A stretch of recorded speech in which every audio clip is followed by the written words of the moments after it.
Hi everyone and welcome back.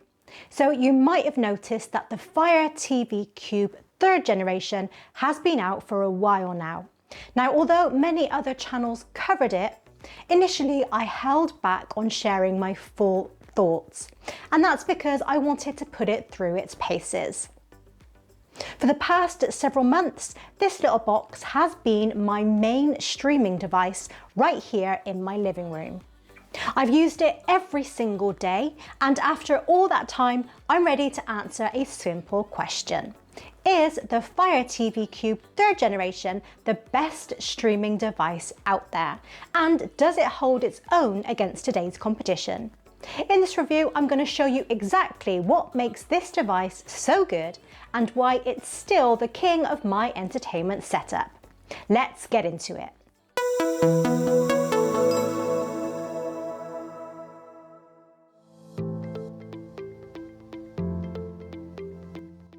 Alright, first things first, let's quickly see what you get in the box. Right on top, there's the Fire TV Cube itself, looking super sleek and solid. Tucked away underneath, we've got the Alexa voice remote, and in a separate box, we have the power adapter and a couple of AAA batteries to get you started. And you also have the quick start guide.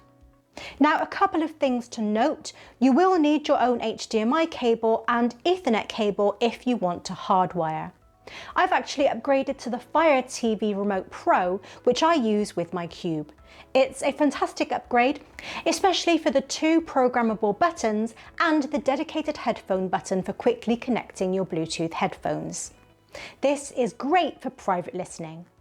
But even the standard remote is a welcome upgrade.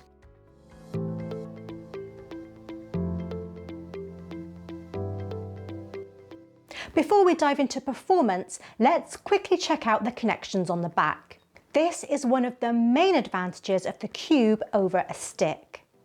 On one side, you have the HDMI output port, which connects to your TV and supports the latest HDMI 2.1 standard.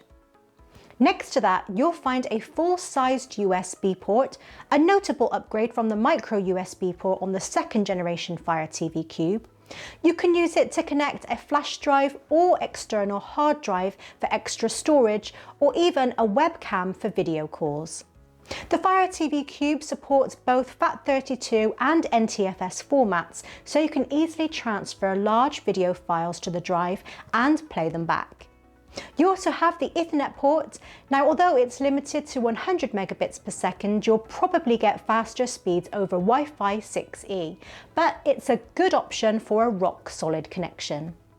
Then you have the power input and the HDMI input port, which is one of the most unique features of the Cube.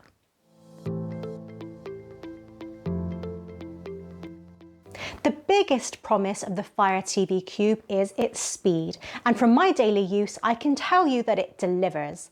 Amazon claims it's twice as powerful as their previous top-tier stick, and it absolutely lives up to the hype. Just look at how quickly apps like Netflix and Prime Video launch. There's virtually no waiting around. That blazing speed is thanks to the octa-core processor, 2 GB of RAM, and a generous 16 GB of storage. Now, some of you might be looking at that 2 GB of RAM and wondering if that's enough, especially when you compare it to the Nvidia Shield Pro, which has 3 GB, or even a new Google TV streamer with 4 GB. Now, the key is that the Fire TV OS is a highly optimized, lightweight system built specifically for media playback. It's not running a dozen apps at once or handling complex background tasks.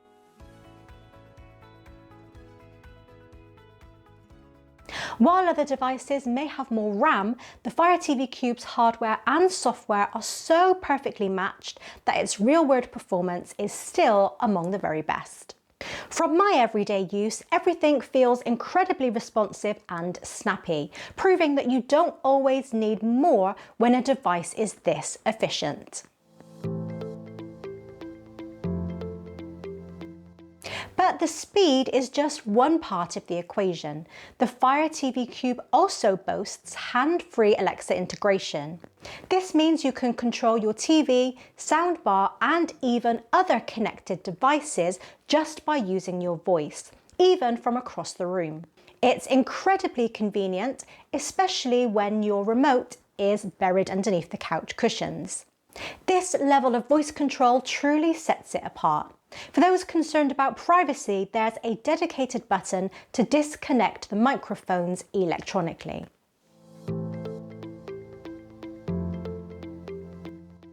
This powerful processor isn't just for navigating menus, it's also a fantastic engine for more demanding tasks. Now, while you can use the HDMI input for your game console, the Fire TV Cube is also a top-tier device for cloud gaming.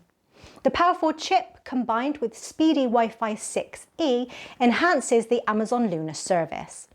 The best part is that you can easily connect your favourite Bluetooth game controllers, such as an Xbox or PlayStation controller. Or if you don't have a controller on hand, you can even use your phone as a virtual controller with the Luna app. The Cube is also designed to be the brain of your smart home.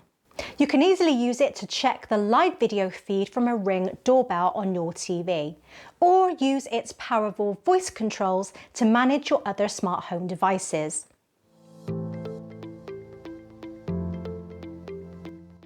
A significant upgrade here is the inclusion of Wi-Fi 6E. This is the latest and greatest in Wi-Fi technology, offering increased bandwidth and lower latency.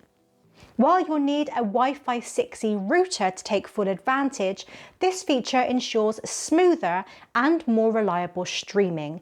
Think of it as having a wider, less congested lane on the information superhighway for your streaming data.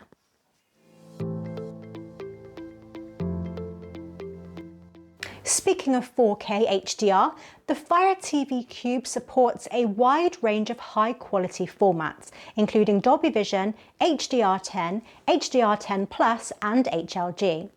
The picture quality is truly impressive, with vibrant colours, deep blacks, and incredible detail.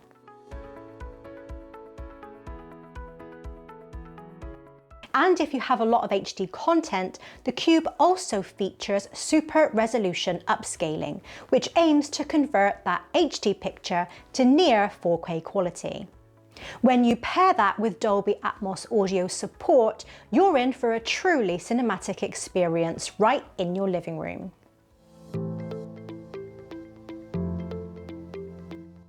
Now, here's a feature that truly sets the Fire TV Cube apart from almost every other streaming device on the market: the built-in HDMI input. Think of it like this. Your TV has multiple HDMI ports, right? One for your streaming device, one for your cable box, maybe one for a game console. Now, normally you'd have to use your TV remote to switch between all of them. Well, the Fire TV Cube eliminates that hassle entirely. The HDMI input port on the back of the Cube lets you plug a second device directly into it. So you would connect your cable box, satellite receiver, or even a game console to the Fire TV Cube's HDMI input port.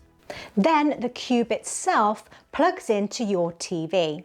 Now, this turns the Fire TV Cube into a central hub for your entire entertainment setup. So what's the benefit? It's all about consolidation and convenience. You can use your Fire TV Cube's Alexa voice remote to control everything. With a simple voice command, you can switch inputs without even touching your TV remote again. Alexa, switch inputs to Xbox.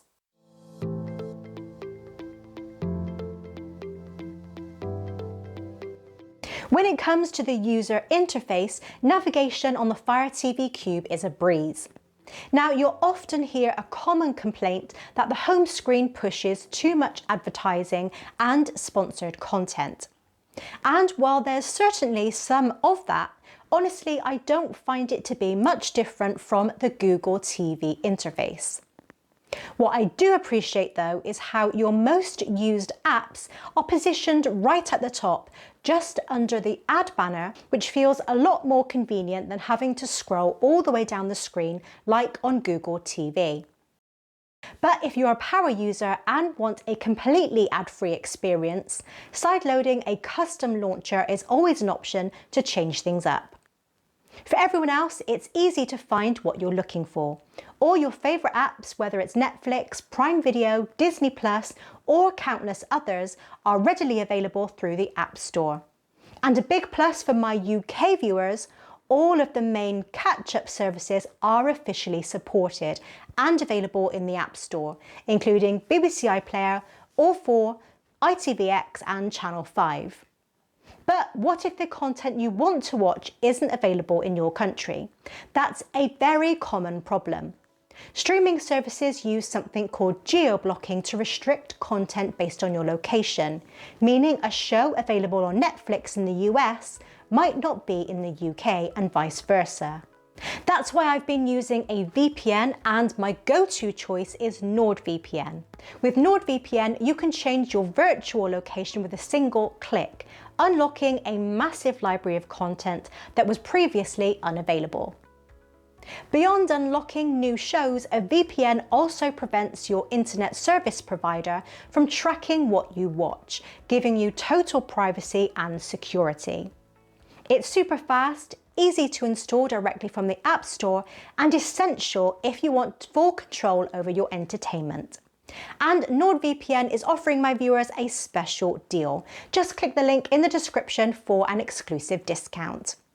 Beyond the visuals, the full integration of Alexa throughout the interface also makes searching for new content and adjusting settings incredibly convenient, adding to that seamless experience.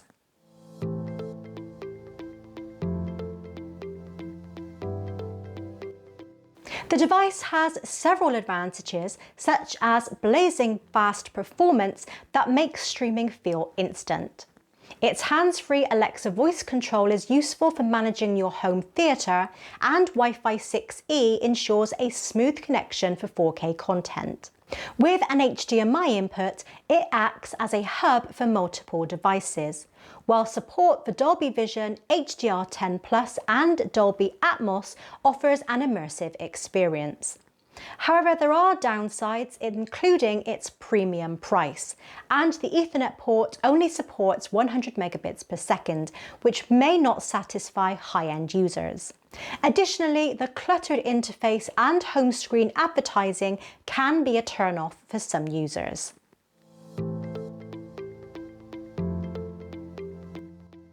So is the Fire TV Cube 3rd generation worth buying today? After using it as my primary streaming device for months, my answer is a definite yes. If you're looking for top-tier streaming performance, hands-free voice control and the latest connectivity, this is the device for you.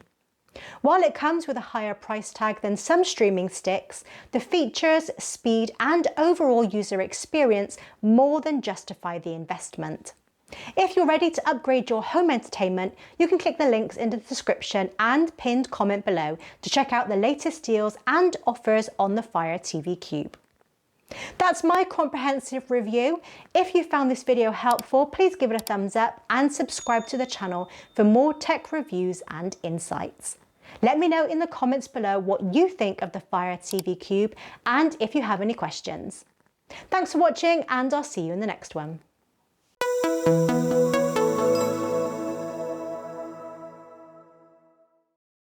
Tier stick, and it absolutely lives up to the hype.